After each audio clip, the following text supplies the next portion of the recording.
Hello friends, नमस्ते प्रणाम। स्वागत है हमारे यूट्यूब चैनल पे आप लोगों का। और मैं आप लोगों के बीच एक कजरी गीत गाने जा रही हूँ। आप लोग उसको पूरा देखना। वीडियो अच्छी लगे तो लाइक शेयर सब्सक्राइब करना। हमके सावन में दिहला नजराई पिया गईली दुबराई पिया ना। हमके सावन में दिहला नजराई पिया गईली दुबराई पिया ना। हमरे पापा के बोला दा हमके मैं के चाहूँ पादा। हमरे पापा के बोला दा हमके मैं के चाहूँ पादा। हम जाई के करब हम दवाई पिया गईली दुबराई पिया ना।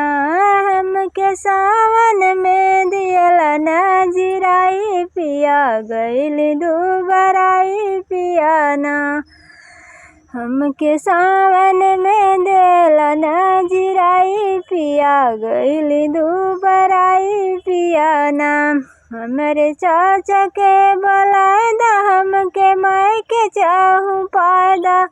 हमके वहाँ जाई के करब हम दवाई पिया गईली दुबराई पिया ना। हमके सावन में दियला नजराई पिया गईली दुबराई पिया ना। हमरे भैया के बोला दा हमके मैं के चाहूँ पादा। हमरे भैया के बोला दा हमके मैं के चाहूँ पादा।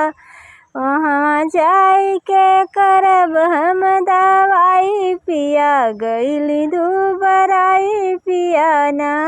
वहाँ जा